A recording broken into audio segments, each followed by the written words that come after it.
Hello dear students and bankers, welcome to exam prep. चलिए दोस्तों, last class को हम आगे बढ़ाते हैं। जो टॉपिक हम लास्ट क्लास के अंदर कवर कर रहे थे उसी को आगे बढ़ाते हैं।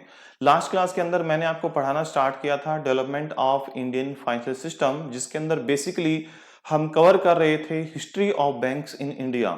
और उसमें से एक पार्ट मैं आपको ऑलरेडी कवर भी करा चुका हूं। तो मैंने आपको बताया था लास्ट क्लास के अंदर कि history of banks in India को हम दो पार्ट के अंदर डिवाइड करके पढ़ सकते हैं मेजरली।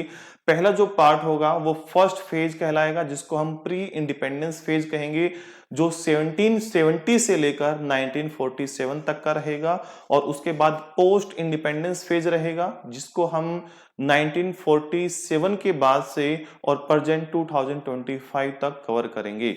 तो लास्ट क्लास के अंदर मैं pre independence phase already cover कर चुका हूं। तो आज ही क्लास में मेरा जो फोकस रहेगा वो फोकस रहेगा सेकंड फेज के अंदर, यानी कि पोस्ट इंडिपेंडेंस फेज के अंदर, कि कैसे इंडिपेंडेंस के बाद बैंकिंग स्ट्रक्चर के अंदर क्या क्या चेंजेस आए, उसको हम कवर करेंगे। और लास्ट क्लास के अंदर मैंने आपको बताया था कि जो पोस्ट इंडिपेंडेंस फेज है उसको भी मेजरली हम तीन पार्ट के अंदर डिवाइड कर सकते हैं।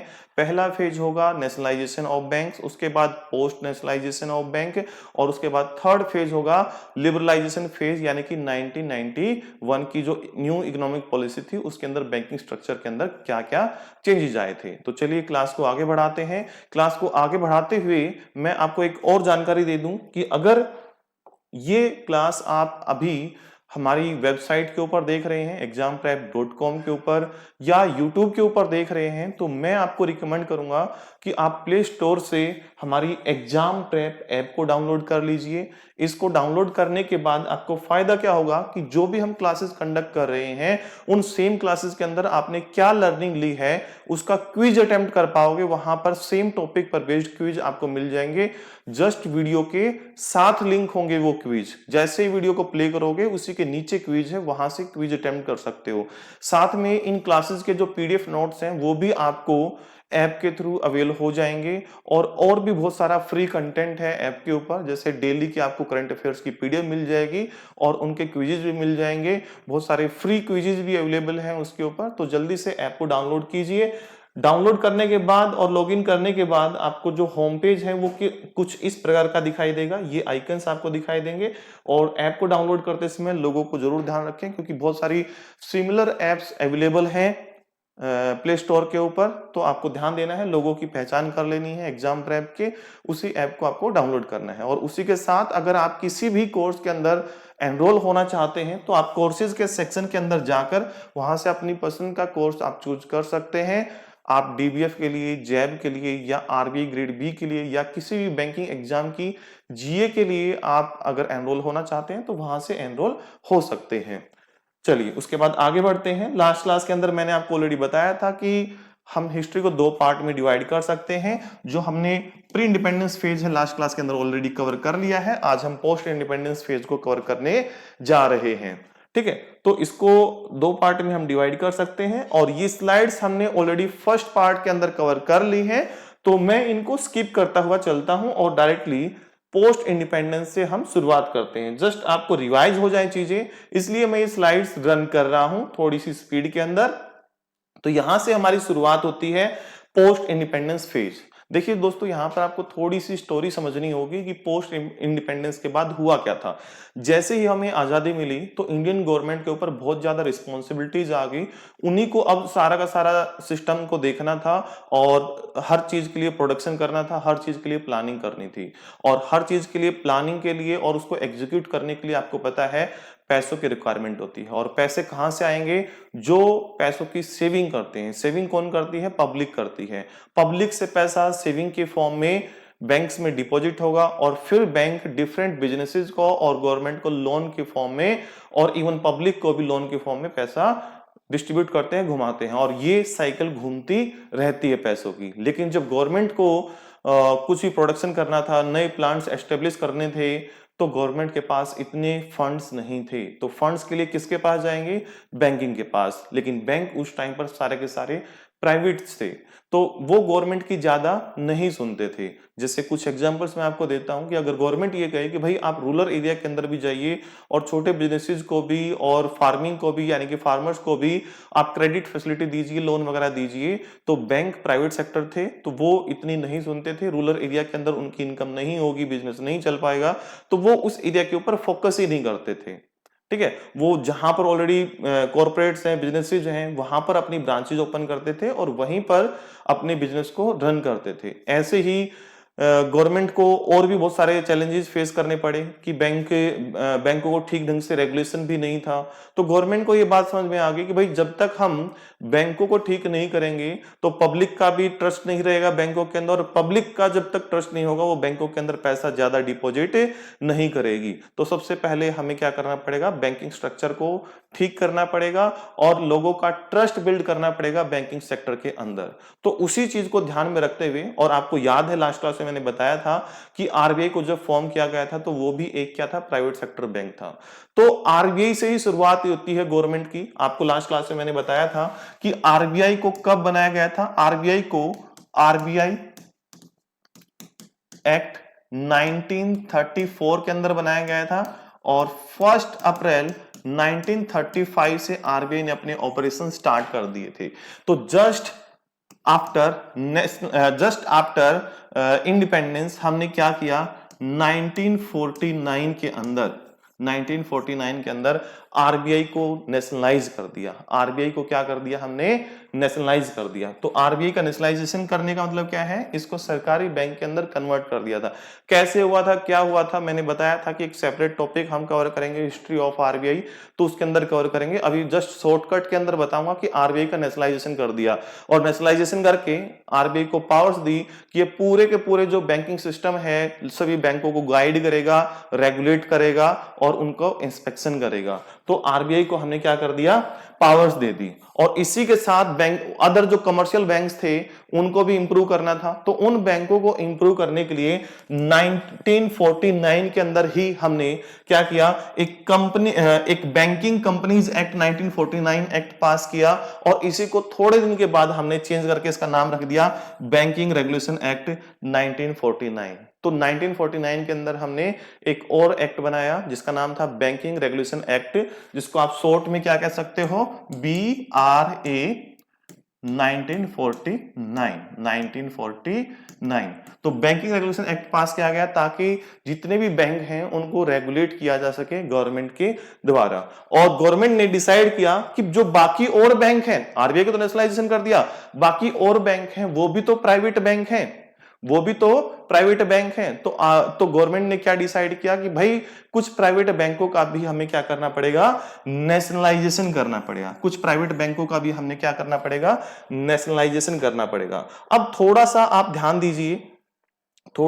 ध्यान दीजिए कि यहां पर मैं आपको कुछ बैंकों के बारे में बताना चाहूंगा। मैं थोड़ा सा स्पेस ले लूं यहां पर, हाँ मुझे स्पेस मिल गया। तो याद कीजिए लास्ट क्लास के अंदर मैंने आपको कुछ प्रेसिडेंसी बैंक्स के बारे में बताया था, जिसके अंदर 3 बैंक शामिल थे जिनको हम बी और एम के नाम से याद कर सकते हैं, bank of Bengal, bank of Bombay और बैंक ऑफ मद्रास। इन 3 बैंकों को ही मर्ज कर दिया गया था। कब कर दिया गया था, 1921 के अंदर। और एक नया बैंक एस्टेब्लिश किया गया था जिसका नाम क्या था, इंपीरियल बैंक ऑफ इंडिया। और इसी इंपीरियल बैंक ऑफ इंडिया को आगे चलकर 1955 के अंदर क्या कर दिया बेटा, नेशनलाइज कर दिया। ठीक है, और इसको रीनेम कर दिया as SBI, state bank of India. तो ये हमारी आरबीआई के बाद क्या थी, पहली शुरुआत थी नेशनलाइजेशन की। तो सबसे पहले 1949 के अंदर हमने क्या किया, आरबीआई का नेशनलाइजेशन किया। और आरबीआई का नेशनलाइजेशन करने के बाद हमने आगे चलकर क्या किया, एसबीआई का नेशनलाइजेशन किया।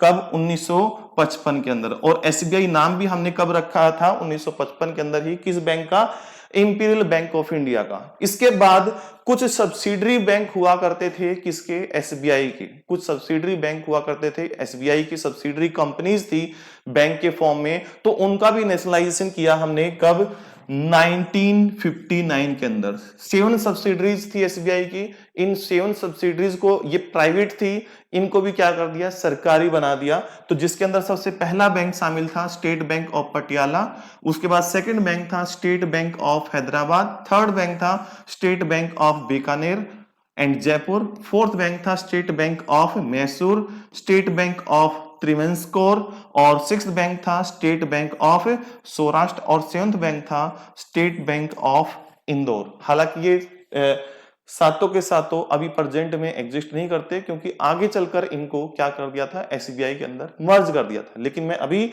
आपको नेशनलाइजेशन फेज पढ़ा रहा हूं। तो सबसे पहले सबसे पहले आरबीआई का नेशनलाइजेशन हुआ 49 के अंदर, 55 के अंदर एसबीआई का नेशनलाइजेशन हुआ, और 59 के अंदर एसबीआई की सब्सिडरीज का नेशनलाइजेशन हुआ। गवर्नमेंट को समझ में आया केवल इन बैंकों के नेशनलाइजेशन से काम नहीं चलेगा, हमें कुछ और बड़े बैंकों का भी हमें क्या करना पड़ेगा, नेशनलाइजेशन करना पड़ेगा, राष्ट्रीयकरण करना पड़ेगा। नेशनलाइजेशन मींस प्राइवेट बैंक को गवर्नमेंट बैंक के अंदर कन्वर्ट कर देना। जो प्राइवेट शेयर होल्डर्स हैं उनसे उनके शेयर्स परचेज करके उनको एप्रोप्रिएट कंपनसेशन देकर क्या कर देना, उसको सरकारी बैंक में कन्वर्ट कर देना। तो आगे चलकर हमने 19 जुलाई 1969 यानी कि 19 जुलाई ऑफ 1969 के अंदर जो इंदिरा गांधी गवर्नमेंट थी उसने डिसाइड किया कि हमें कुछ और बैंकों का नेशनलाइजेशन करना है, और उठाकर 14 यानी कि 14 बैंकों को सरकारी बैंक में कन्वर्ट कर दिया, 14 बैंकों का नेशनलाइजेशन कर दिया। किस आधार पर नेशनलाइजेशन किया गया था, ये ऐसे किस बेसिस के ऊपर वो 14 बैंक चूज किए गए, उसके अंदर एक क्राइटेरिया रखा गया कि ऐसे बैंक जिनके अंदर पब्लिक की जो डिपॉजिट्स हैं वो 50 करोड़ या 50 करोड़ से अबव है, उन बैंकों को सिलेक्ट किया गया, और उसके अंदर 14 बैंक शामिल हुए। ऐसे बैंक जिनके अंदर पब्लिक की कुल मिलाकर 50 करोड़ या 50 करोड़ से ज्यादा की डिपॉजिट्स हैं, उन बैंकों की एक लिस्ट बनाई गई जिसके अंदर 14 बैंक शामिल हुए, और डिसाइड किया कि इन बैंकों को नेशनलाइजेशन कर दिया जाएगा। और नेशनलाइजेशन कब हुआ, 19 जुलाई ऑफ 1969। तो बेटा ये याद रखना, ये आपके एग्जाम में बार बार पूछा जाता है, कितने बैंकों का नेशनलाइजेशन किया गया था, किस डेट को नेशनलाइजेशन किया था, और किस बेसिस के ऊपर, वो अमाउंट का बेसिस क्या था, और जितना भी फाइनेंस था, जितना भी पैसा बैंकिंग सिस्टम के अंदर था, ये 14 बैंक उसका 85% कैरी करते थे। 85% कैरी करते थे, यानी कि मैक्सिमम बैंकिंग सिस्टम क्या आ गया था, गवर्नमेंट सेक्टर के अंदर आ गया था। तो आई होप ये आपको चीजें समझ में आई होंगी। तो अब हम देखते हैं कि वो कौन से 14 बैंक थे जिनका नेशनलाइजेशन किया गया था, और उनका प्रेजेंट में क्या स्टेटस है, वो एग्जिस्ट करते हैं या किसी बैंक के अंदर मर्ज हो गए हैं। तो सबसे पहला बैंक आता है इलाहाबाद बैंक। तो इलाहाबाद बैंक जो है अभी कुछ सालों पहले तक एग्जिस्ट करता था, लेकिन इस बैंक को 2020 के अंदर जब पब्लिक सेक्टर बैंकों का फर्दर मर्जर हुआ तो इंडियन बैंक्स के अंदर मर्ज कर दिया गया। तो पहला बैंक कौन सा था, इलाहाबाद बैंक। दूसरा है बैंक ऑफ इंडिया, अभी भी एग्जिस्ट करता है। केनरा बैंक अभी भी एग्जिस्ट करता है। जो देना बैंक था ये 2019 के अंदर मर्ज कर दिया गया था बैंक ऑफ बड़ौदा के अंदर। उसके बाद है इंडियन ओवरसीज बैंक, अभी भी एग्जिस्ट करता है। सिंडिकेट बैंक, इसको 2020 के अंदर केनरा बैंक के अंदर मर्ज कर दिया गया था। और उसके बाद है यूनियन बैंक ऑफ इंडिया, ये अभी भी एग्जिस्ट करता है। ठीक है, तो हमने 7 बैंक देख लिए, 7 बैंक और देखते हैं। उसके बाद है बैंक ऑफ बड़ौदा, जिसके अंदर देना बैंक और विजय बैंक को मर्ज किया गया था। उसके बाद है, ये भी एग्जिस्ट करता है। और उसके बाद बैंक ऑफ महाराष्ट्र, ये भी प्रेजेंट में एग्जिस्ट करता है। और सेंट्रल बैंक ऑफ इंडिया भी प्रेजेंट में एग्जिस्ट करता है। इंडियन बैंक भी एग्जिस्ट करता है, इसी के अंदर इलाहाबाद बैंक को मर्ज किया गया था। पंजाब नेशनल बैंक भी एग्जिस्ट करता है, पब्लिक सेक्टर का दूसरा सबसे बड़ा बैंक है। लेकिन इस बैंक के अंदर 2 बैंकों को मर्ज किया जा चुका है 2020 के अंदर, OBC oriental bank of commerce और यूनाइटेड बैंक ऑफ इंडिया, इन 2 बैंकों को मर्ज कर दिया गया था। और उसके बाद 13 बैंक जिसका नेशनलाइजेशन हुआ था 1969 के अंदर, तो यूको बैंक, जिसको आप यूनाइटेड कमर्शियल बैंक के नाम से भी जानते हैं, ठीक है। और 14 है यूनाइटेड बैंक ऑफ इंडिया। दोनों बैंक अलग अलग है बेटा, ध्यान रखना। United bank of India, United bank of India, ये बैंक मर्ज हो गया था किसके अंदर? पंजाब नेशनल बैंक के अंदर। तो ये याद रखना है। तो आगे बढ़ते हैं। ये आपने देख लिया होगा, डेट मैंने आपको बता दी है। 14 बैंकों का मर्जर किया गया था और उनका प्रेजेंट में स्टेटस क्या है वो भी मैं आपको बता चुका हूं। उसके बाद ये स्लाइड हमने ऑलरेडी कवर कर ली है एक सीक्वेंस बनाते हुए। उसके बाद एक बारी सेकंड नेशनलाइजेशन फिर से हुआ 69 के बाद, एक बारी फिर से नेशनलाइजेशन हुआ 1980 के अंदर, जिसके अंदर हमने फर्दर 6 बैंकों का नेशनलाइजेशन किया। 6 और जो बड़े बैंक थे जो प्राइवेट सेक्टर के अंदर थे उन बैंकों का और हमने क्या किया? मर्जर किया। और उस टाइम पर जो आरबीआई के गवर्नर थे 1980 के अंदर आईजी पटेल थे। तो आईजी पटेल की अध्यक्षता के अंदर हमने क्या किया? इन बैंकों का मर्जर किया था। तो वो कौन से बैंक थे? तो उसके अंदर बैंक शामिल था आंध्रा बैंक, अभी भी एग्जिस्ट करता है। कॉरपोरेशन बैंक, जो कि corporation bank union bank of India, ठीक है, के अंदर क्या हो गया? मर्ज हो गया। उसके बाद क्या है? न्यू बैंक ऑफ इंडिया, ये बैंक मर्ज हो गया था 1993 के अंदर पंजाब नेशनल बैंक के अंदर। तो ये तो बहुत पुराना टाइम से एग्जिस्ट नहीं करता है। उसके बाद है ओरिएंटल बैंक ऑफ कॉमर्स, मैं आपको बता चुका हूं कि ये भी पंजाब नेशनल बैंक के अंदर मर्ज हो गया था। और पंजाब एंड सिंध बैंक ये अभी एग्जिस्ट करता है। विजया बैंक 2019 के अंदर बैंक ऑफ बड़ौदा के अंदर मर्जर हो गया था। तो ये 6 बड़े बैंक और थे जिनका 1980 के अंदर मर्जर हुआ था, सॉरी नेशनलाइजेशन हुआ था। तो आपको लिस्ट याद रखनी है। तो अगर मैं बात करूं कि टोटल गवर्नमेंट के पास कितने पब्लिक सेक्टर बैंक हो गए थे, सरकारी बैंक हो गए थे, तो सबसे पहले मैं आपको काउंट करवाता हूं। एक एसबीआई जिसका नेशनलाइजेशन कब किया गया था? 1955 के अंदर किया गया था। प्लस 59 के अंदर 1959 के अंदर 7 इसकी सब्सिडरीज थी, उनका भी तो नेशनलाइजेशन हुआ था। अगर काउंट करोगे तो कितने हो गए? 8 हो गए। उसके बाद 14 कमर्शियल बैंकों का नेशनलाइजेशन कब हुआ? 69 के अंदर। और 6 कमर्शियल बैंकों का नेशनलाइजेशन हुआ 1980 के अंदर, 1980 के अंदर। तो कुल मिलाकर कितने बैंक हो गए? वैसे देखोगे तो भाई 21 हो गए, और टोटल करके देखोगे तो 28 भी हो जाएंगे। कैसे? कि भाई एक एसबीआई प्लस 7 सब्सिडरी प्लस 14 और प्लस 6, तो 20 और 21 और 28 पब्लिक सेक्टर बैंक हो गए थे हमारे पास। और अगर मान लो इन सब्सिडरीज को और एसबीआई को एक ही काउंट करोगे तो हमारे पास कितने हो गए थे? 21 बैंक्स हो गए थे, ठीक है। कब? जब हमने लास्ट नेशनलाइजेशन किया था। तो ये मैंने आपको समझा दिया है। थोड़ा सा आगे बढ़ते हैं, यहां तक की चीजें आपको जरूर क्लियर होंगी।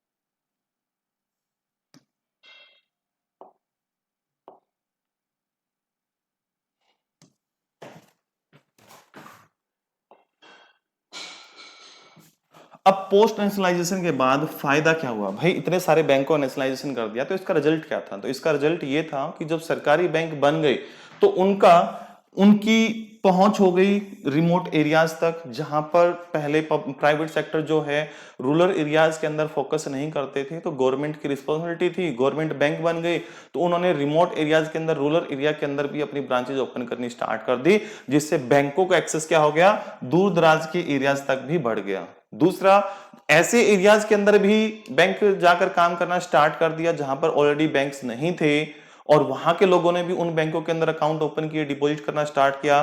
तो जाहिर सी बात है कि जो डोमेस्टिक सेविंग्स थी, लोगों की सेविंग्स थी, वो इंक्रीज हो गई। बैंक के अंदर क्या हो गया? पैसा ज्यादा इकट्ठा होना स्टार्ट हो गया पहले के कंपैरिजन में।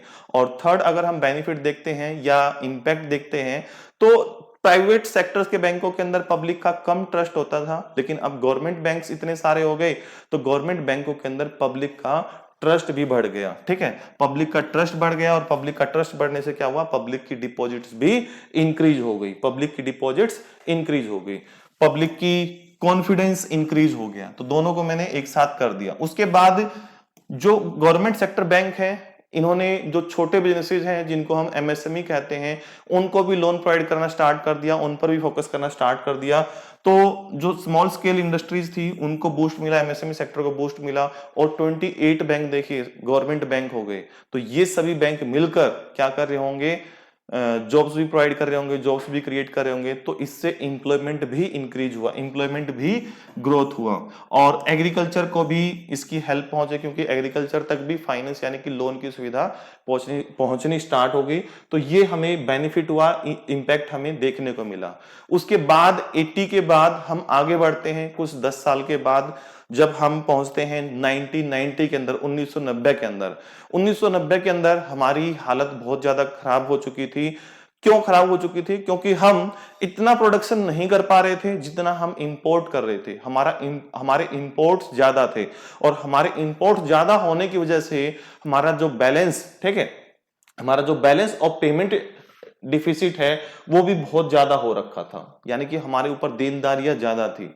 ठीक है, और हम जो वर्ल्ड बैंक है, आईएमएफ है, उनसे बहुत ज्यादा कर्जा उठाकर बैठे हुए थे। तो जो बैलेंस ऑफ पेमेंट डिफिसिट है वो बहुत ज्यादा था, उसको बैलेंस करने की जरूरत थी। उधर से आईएमएफ ने, वर्ल्ड बैंक ने हाथ खड़े कर दिए थे, उन्होंने हमें सपोर्ट करना बंद कर दिया था कि भाई हम आपको फर्दर लोन प्रोवाइड नहीं कर सकते हैं। और गवर्नमेंट, पहले क्या था, गवर्नमेंट की जो पॉलिसीज थी वो बहुत ज्यादा कंट्रोल्ड फॉर्म में बिजनेस करती थी, प्राइवेट सेक्टर्स को ज्यादा बिजनेसेस के अंदर अलाउ नहीं करती थी। जो भी कुछ करना होता था गवर्नमेंट अपनी ही कंपनियां ओपन करके करती थी, और जो फॉरेन की कंपनियां हैं उनको भी अलाउड नहीं किया गया था इंडिया के अंदर बिजनेस करने के लिए। क्यों?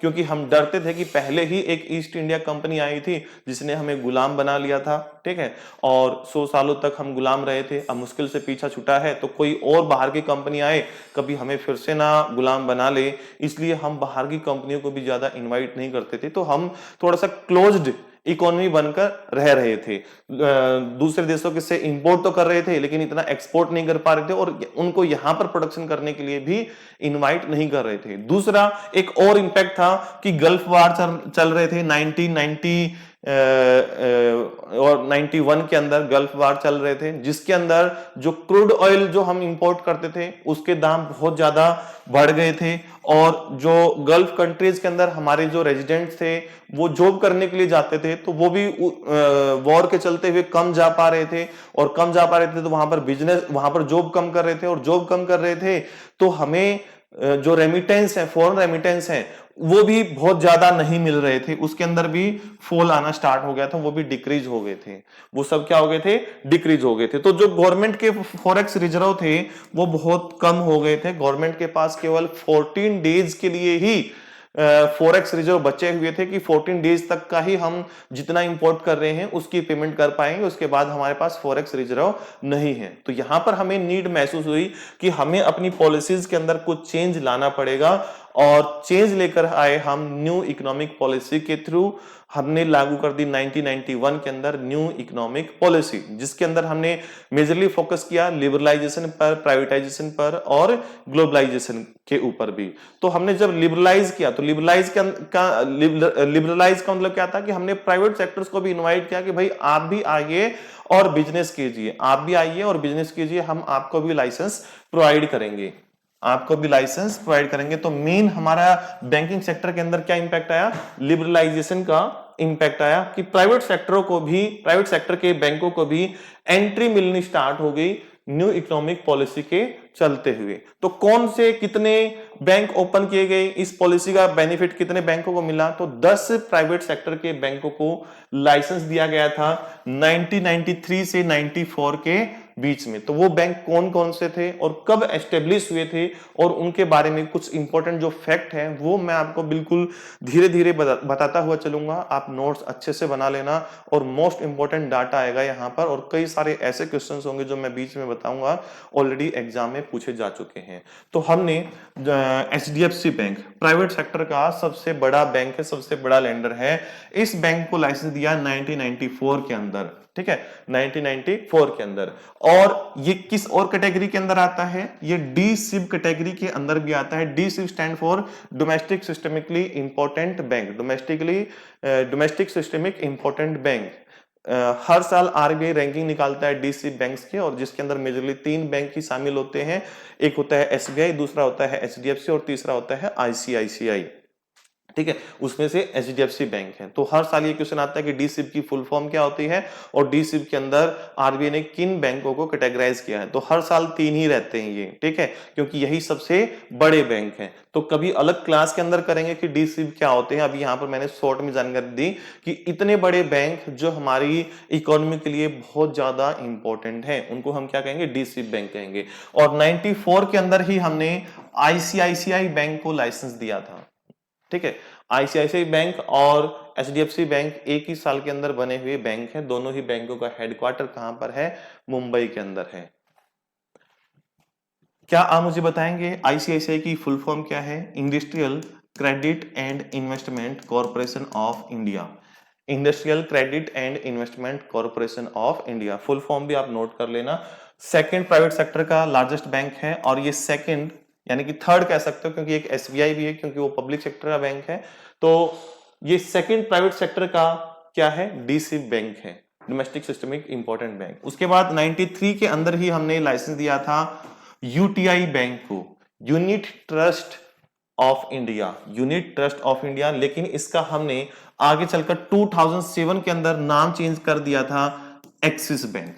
तो बहुत बार ये एग्जाम में क्वेश्चन आ चुका है कि एक्सिस बैंक का पुराना नाम क्या था, UTI. UTI stand for unit trust of India, और इसको कब रीनेम किया गया था, 2007 के अंदर रीनेम किया गया था, और ये प्राइवेट सेक्टर का थर्ड लार्जेस्ट बैंक है। उसके बाद आगे बात करते हैं 94 के अंदर इंडसइंड बैंक को लाइसेंस दिया गया था, और इंडसइंड बैंक रिसेंट में भी न्यूज के अंदर था, इसके अंदर कुछ फ्रॉड हुआ है डेरिवेटिव बिजनेस से रिलेटेड। ठीक है, तो वो आपने करंट अफेयर्स के अंदर पढ़ा होगा, और हम करंट अफेयर की क्लास के अंदर भी इसको कवर करेंगे।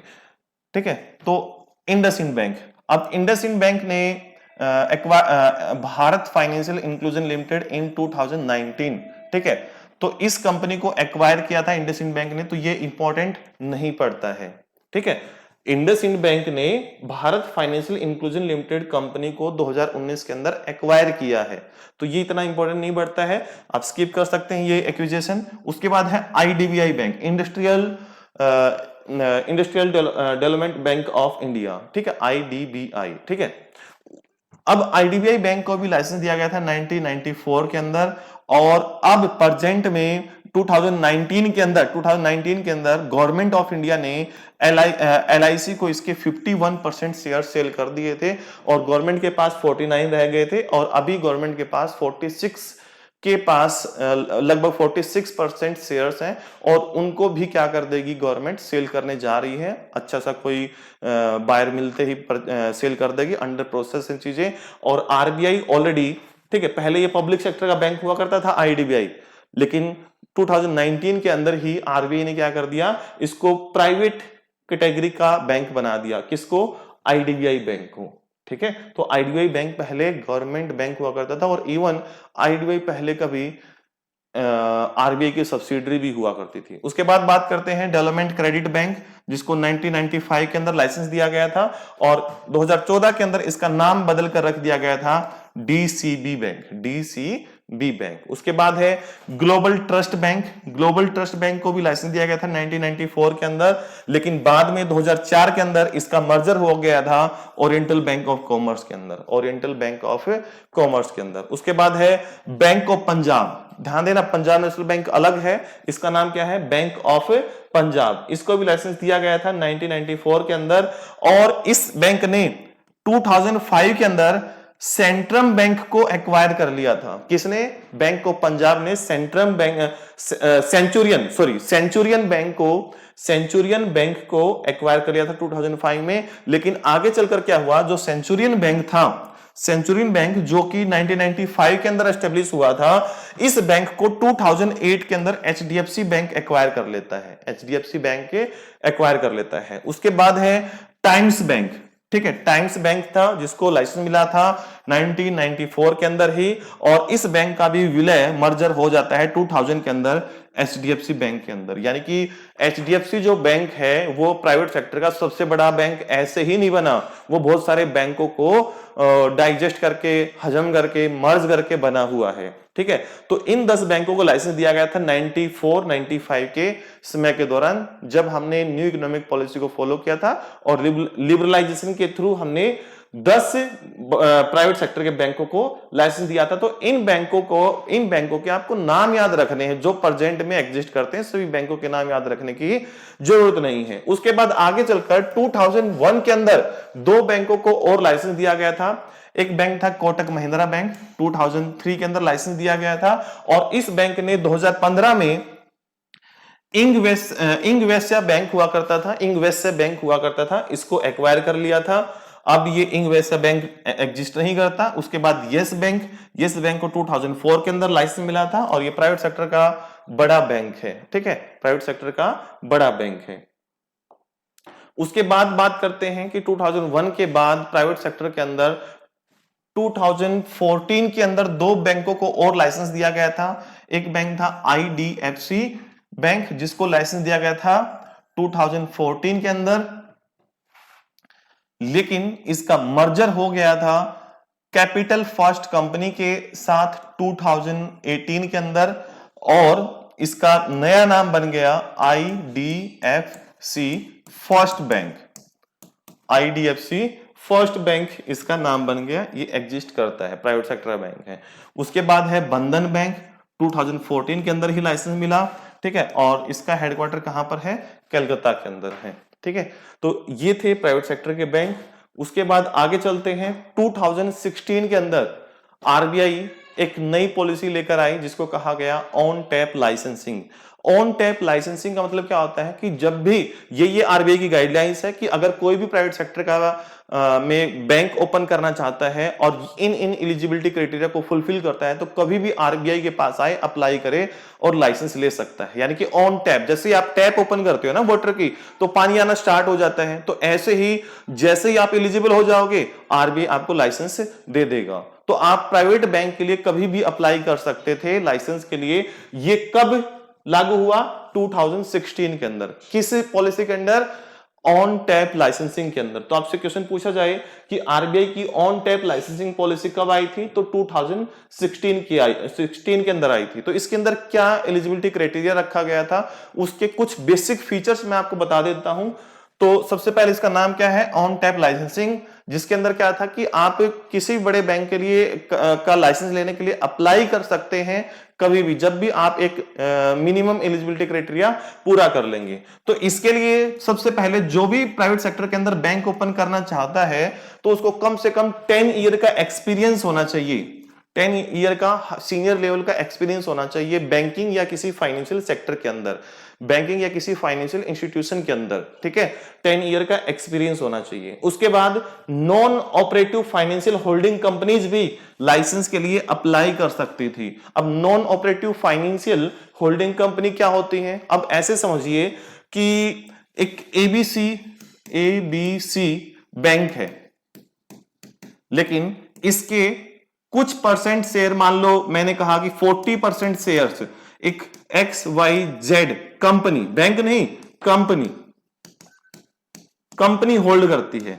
लेकिन ये XYZ कंपनी कोई बैंकिंग सर्विस प्रोवाइड नहीं करती है, जस्ट अलग अलग फाइनेंशियल इंस्टीट्यूशन या बैंक के शेयर्स होल्ड करती है। तो आरबीआई ने कहा इस टाइप की कंपनियों को हम एक नाम देते हैं NOFHC, non operative financial holding company. तो कहा ये भी एलिजिबल होंगी, अगर ये कल को कोई नया बैंक एस्टेब्लिश करना चाहें तो ये भी लाइसेंस के लिए अप्लाई कर सकती हैं। और आपके पास कम से कम पूंजी कितनी होनी चाहिए?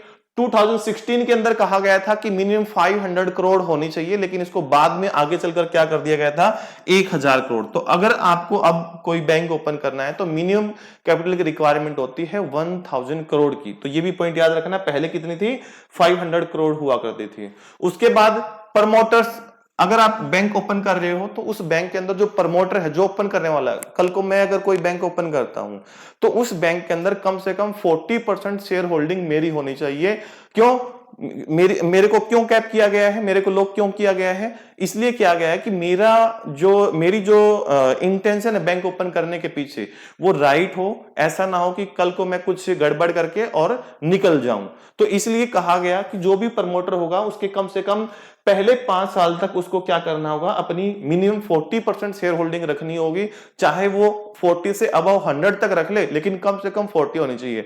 5 साल के बाद अगर वो अपनी शेयर होल्डिंग कम करना चाहता है तो वो धीरे धीरे कर सकता है, और वो अपने मिनिमम अगले 15 साल के अंदर क्या कर सकता है, वो मिनिमम 26% पर पहुंच सकता है। उसको 26% तो रखनी ही पड़ेगी।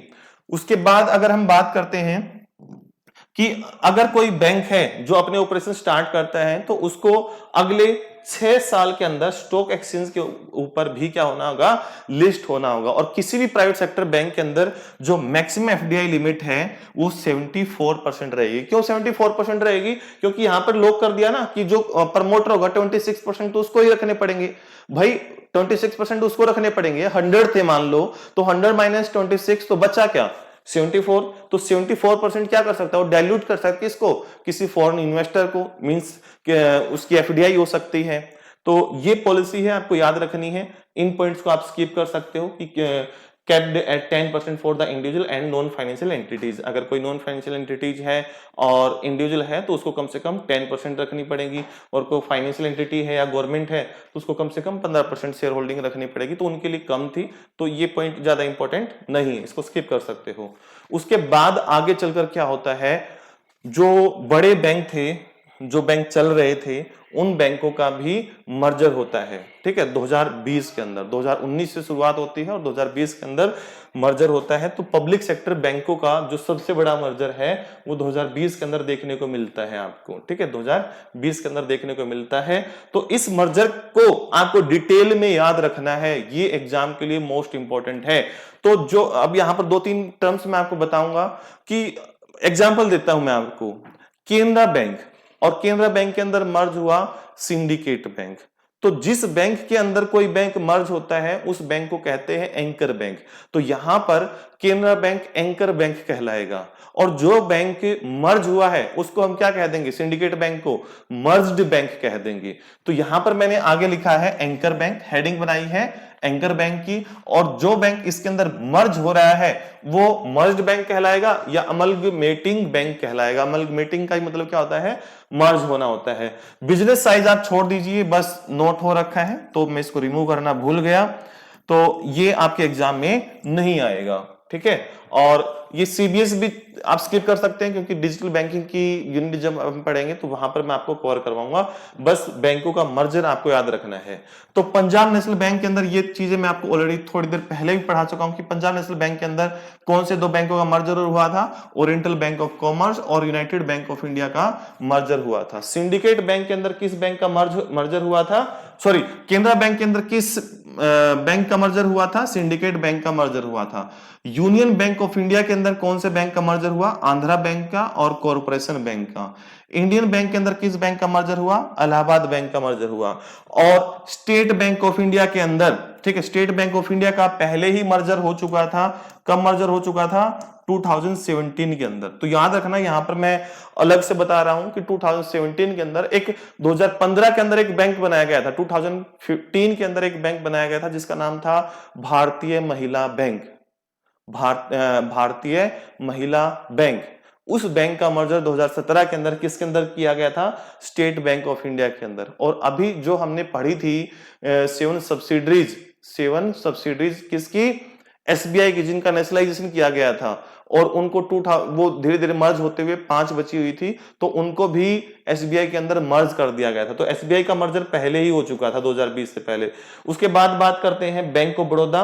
बैंक ऑफ बड़ौदा के अंदर देना बैंक और विजया बैंक मर्ज हो चुके थे 2019 के अंदर ही। तो याद रखना है, यहां पर एंकर बैंक ये सामने वाले हैं जो प्रेजेंट में एग्जिस्ट करते हैं, और जो बैंक गायब हो गए उनको अमलगमेटिंग बैंक कहेंगे। तो यहां पर नाम नहीं लिखे हुए हैं, लेकिन मैंने बता दिया बैंक ऑफ बड़ौदा के अंदर कौन कौन से बैंक मर्ज हुए थे, देना बैंक और विजया बैंक। ठीक है, उसके बाद हम बात करते हैं आगे की कि एक लक्ष्मी विलास बैंक हुआ करता था। ये जो लक्ष्मी विलास बैंक था, प्राइवेट सेक्टर का बैंक था, ये मर्ज हो गया डीबीएस बैंक के अंदर, डेवलपमेंट बैंक ऑफ सिंगापुर। ये एक फॉरेन बैंक है। जो लक्ष्मी विलास बैंक है ये काफी वीकर सिचुएशन में पहुंच चुका था और ये आगे सर्वाइव नहीं कर सकता था। तो डीबीएस जो कि डेवलपमेंट बैंक ऑफ सिंगापुर है, जो कि एशिया का मोस्ट सेफेस्ट बैंक है, हर साल इसको अवार्ड मिलता है सेफ्टी के लिए। DBS development bank of Singapore ये इंडिया के अंदर as a foreign bank work करता है और इंडिया के अंदर जो फॉरेन बैंक है वो 3 प्रकार से ही वर्क कर सकते हैं, या तो वो रिप्रेजेंटेटिव ऑफिस ओपन करके, या ब्रांच ओपन करके, या सब्सिडरी ओपन करके। तो ये डीबीएस बैंक इंडिया के अंदर अपनी सेपरेट सब्सिडरी ओपन करके डीबीएस बैंक इंडिया के नाम से ओपन करके बिजनेस करता है। तो डीबीएस बैंक ने टेक ओवर कर लिया किसका? लक्ष्मी विलास बैंक का। लक्ष्मी विलास बैंक का मर्जर हो गया डीबीएस बैंक के अंदर 2020 के अंदर, नवंबर 2020 के अंदर। और लक्ष्मी विलास बैंक का बना था 1926 के अंदर बना था, बहुत पुराना बैंक था। ठीक है, तो ये चीज आपको याद रखनी है।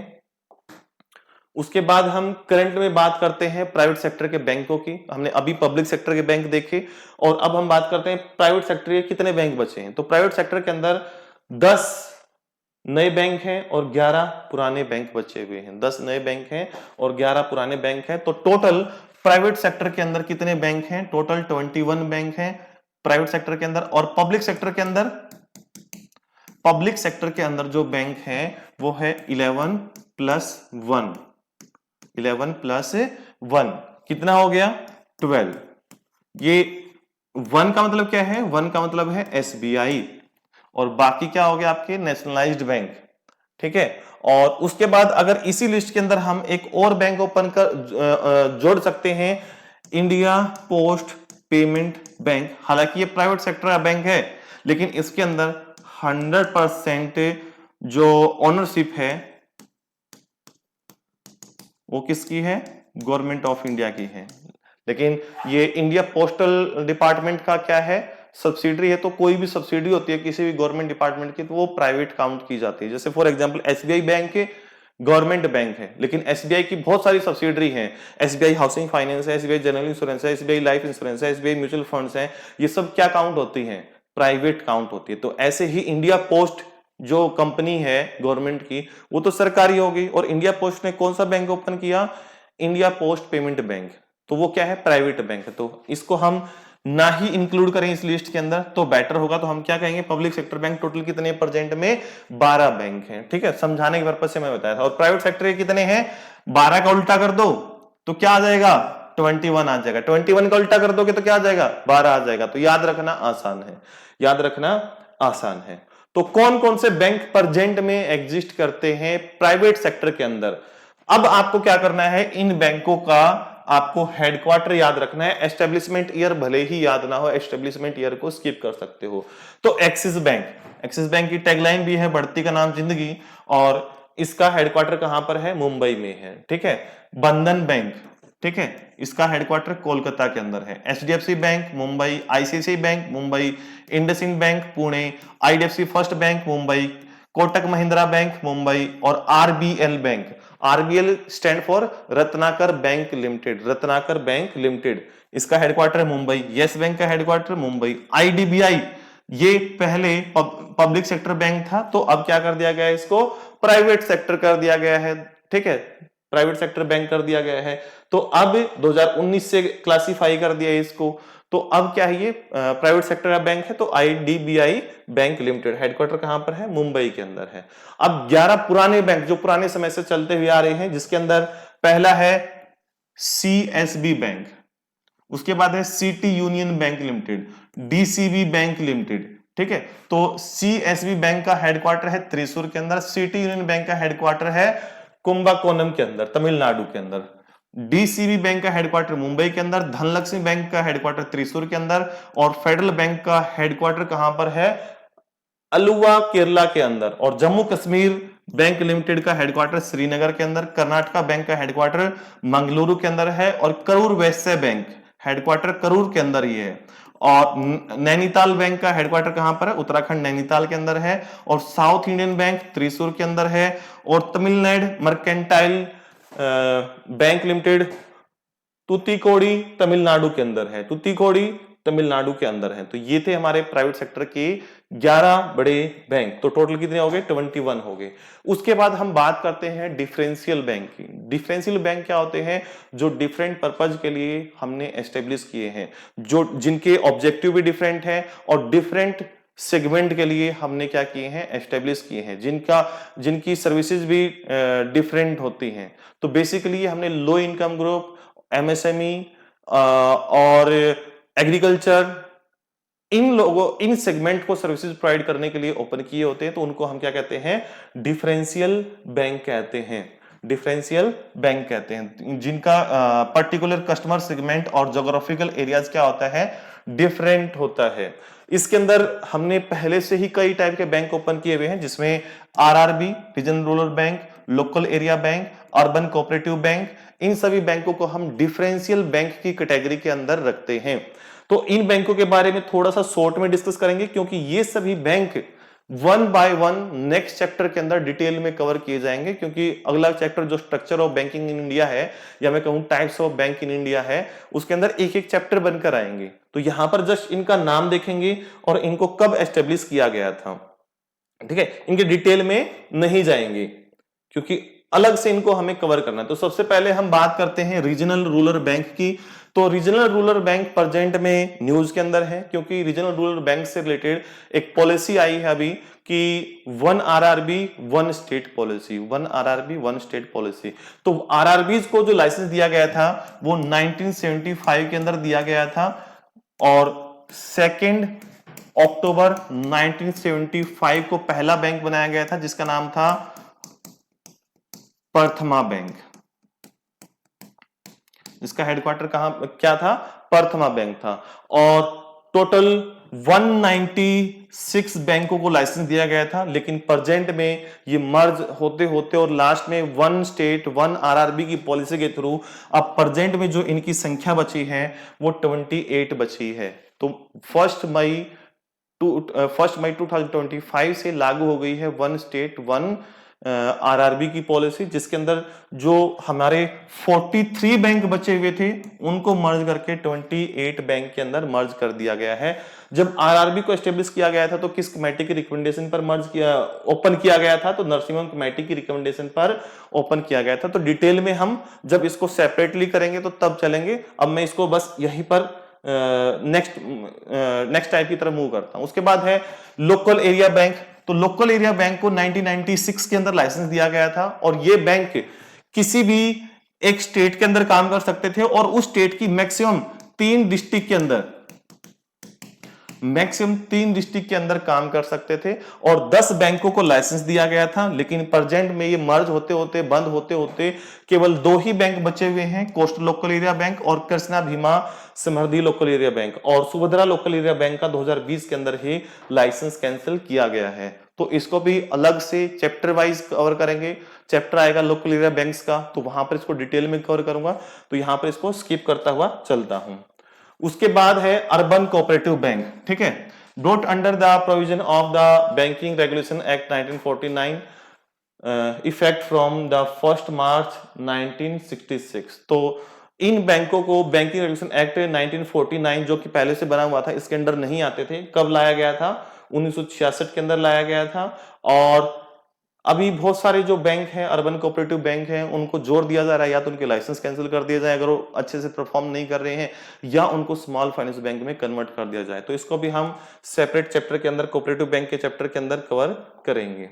उसके बाद इन 3 बैंकों के बाद आगे चलकर 2 नए टाइप के और बैंक एस्टेब्लिश किए गए थे, उनको भी डिफरेंशियल बैंक कहा जाता है, जिनके अंदर पेमेंट बैंक और स्मॉल फाइनेंस बैंक शामिल होते हैं। इन दोनों ही टाइप के बैंकों को जो लाइसेंस देने का काम है वो 2013 के अंदर शुरू होता है, जब हमारे रघुराम राजन आरबीआई के नए गवर्नर बनते हैं, और वो एक कमेटी बनाते हैं नचिकेत मौर्य की अध्यक्षता के अंदर, जिसमें कमेटी का नाम था comprehensive financial services for low income group and small business units, और further financial inclusion main objective था। तो उसके अंदर जो नचिकेत मौर्य हैं वो रिकमेंड करते हैं कि इंडिया के अंदर 2 नए टाइप के बैंक बनाए जाएं, पेमेंट बैंक और स्मॉल फाइनेंस बैंक। आगे चलकर सितंबर 2015 के अंदर पेमेंट बैंक कैटेगरी के अंदर 10 नहीं 11 बैंकों को लाइसेंस दिया जाता है और स्मॉल फाइनेंस कैटेगरी के अंदर 10 बैंकों को लाइसेंस दिया जाता है। अब प्रेजेंट में सिचुएशन क्या है, इसमें से 4 बैंकों ने तो लाइसेंस ही रिटर्न कर दिया था। एक बैंक था जिसका नाम आप आइडिया पेमेंट बैंक कर सकते हो, उसने स्टार्ट किया था लेकिन वो फेल हो गया था। तो प्रेजेंट में केवल 6 बैंक ही काम कर रहे हैं पेमेंट कैटेगरी के अंदर, और यहां पर स्मॉल फाइनेंस बैंक में 2 बैंकों का मर्जर हो चुका है और 2 नए बैंक भी आ चुके हैं। तो प्रेजेंट में लगभग 12 बैंक क्या कर रहे हैं, काम कर रहे हैं स्मॉल फाइनेंस बैंक कैटेगरी के अंदर। तो इनका चैप्टर आएगा बेटा 1 बाय 1, ठीक है, जिसके अंदर 2-2 घंटे के लेक्चर होंगे पेमेंट बैंक के ऊपर और स्मॉल फाइनेंस बैंक के ऊपर। कभी ये सोच रहे हो कि भाई जल्दी जल्दी निपटा रहा हूं, जल्दी नहीं निपटा रहा, बस आपको बता रहा हूं कि हमें क्या पढ़ना है, क्योंकि अभी हम हिस्ट्री पढ़ रहे हैं, ठीक है, अभी हम हिस्ट्री पढ़ रहे हैं। तो ये सारी चीजें मैंने आपको ऑलरेडी बता दी है, ठीक है। अब प्रेजेंट में आपको एक लिस्ट दिखा देता हूं कि कौन कौन से बैंक प्रेजेंट में पेमेंट बैंक की कैटेगरी के अंदर काम कर रहे हैं। तो एयरटेल पेमेंट बैंक सबसे पहला बैंक था, कई बार एग्जाम के अंदर आता है कि पेमेंट कैटेगरी के अंदर कौन सा पहला बैंक था। उसके बाद India Post payment bank, Fino payment bank, Paytm payment bank, Jio payment bank और NSDL payment bank, national security depository limited payment bank, जो कि एक जिफ्फी नाम की ऐप से अपना बैंकिंग सिस्टम चलाता है। प्ले स्टोर पर आपको एनएसडीएल पेमेंट बैंक की ऐप जो मिलेगी, एनएसडीएल बैंक के नाम से नहीं मिलेगी, जिफ्फी के नाम से मिलेगी। उसके बाद हम बात करते हैं स्मॉल फाइनेंस बैंक की। तो दोनों ही बैंकों को लाइसेंस दिया गया था। तो अभी जो 2 नए और बैंक बने हैं, एक है शिवालिक मर्केंटाइल कोऑपरेटिव बैंक था, जिसका नाम अब क्या बन गया है, शिवालिक स्मॉल फाइनेंस बैंक बन गया है। और एक नया बैंक बना है unity small finance bank, unity small finance bank, जो कि Punjab and Maharashtra cooperative bank था, उसको मर्ज करके बनाया गया है। तो स्मॉल फाइनेंस बैंक का अलग से चैप्टर कवर करेंगे। तो इसके अंदर केवल इतना ही करते हैं। स्मॉल फाइनेंस बैंक के लिए एक कमेटी जो बनाई गई थी लाइसेंस को इवेल्युएट करने के लिए, उसका नाम था उषा थोराट कमेटी। उषा थोराट आरबीआई की डिप्टी गवर्नर रह चुकी हैं। उसके बाद हमने बात की थी कि भाई फॉरेन बैंक वो बैंक होते हैं जो इंडिया के अंदर अपनी जिनका हेडक्वार्टर फॉरेन के अंदर है और इंडिया के अंदर आकर वो बिजनेस करते हैं। वो बिजनेस मैंने बताया था 3 प्रकार से कर सकते हैं, रिप्रेजेंटेटिव ऑफिस ओपन करके, ब्रांच ओपन करके या सब्सिडरी ओपन करके। तो प्रेजेंट में 44 ऐसे बैंक हैं जो इंडिया के अंदर एग्जिस्ट करते हैं, फॉरेन बैंक हैं, जिनकी आप लिस्ट यहां पर देख सकते हैं। इनमें से कुछ बैंकों के आपने नाम सुन भी रखे होंगे इंडिया के अंदर। तो इन सभी के नाम क्या बताऊंगा, बस आप वीडियो को पॉज करके आप देख लीजिए ताकि वीडियो की लेंथ लंबी ना हो, ठीक है। उसके अंदर मैं आपको 2 बैंक के नाम बता दूंगा जो आपको याद रखने हैं, ठीक है। तो टोटल कितने बैंक हैं, 44 बैंक हैं, 44 बैंक हैं। तो यहां पर आपको सबसे जो इंपॉर्टेंट है हमारा डीबीएस बैंक है। डीबीएस बैंक को याद रखना है आपको। और कोई इंपॉर्टेंट दिखता है तो मैं आपको बताता हूं।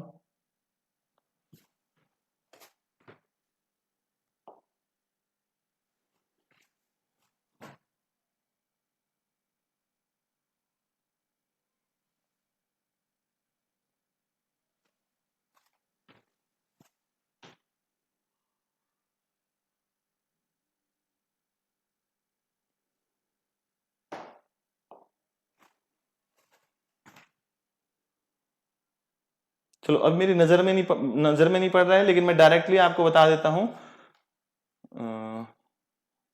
लेकिन दिख भी जाएगा यहाँ पर। एक तो स्टेट बैंक ऑफ मॉरिशस है और एक डेवलपमेंट बैंक ऑफ सिंगापुर है। ये 2 ऐसे फॉरेन बैंक है जो इंडिया के अंदर अपनी सब्सिडरी ओपन करके बिजनेस कर रहे हैं। बाकी सारे के सारे रिप्रेजेंटेटिव ऑफिस या ब्रांच के थ्रू बिजनेस कर रहे हैं, इसलिए उन 2 बैंकों का नाम इंपॉर्टेंट था। तो यहां से हम ढूंढ सकते हैं इनके हेडक्वार्टर से मॉरिशस के अंदर कुछ होगा।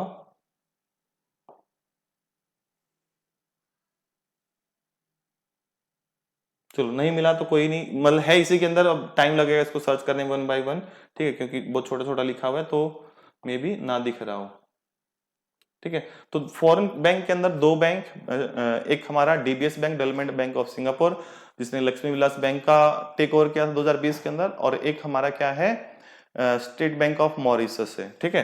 तो इन 2 बैंकों को हमें ध्यान रखना है, क्योंकि ये रहा, ठीक है, ये रहा स्टेट बैंक ऑफ मॉरिशस जिसके बारे में जिक्र कर रहा था, ठीक है।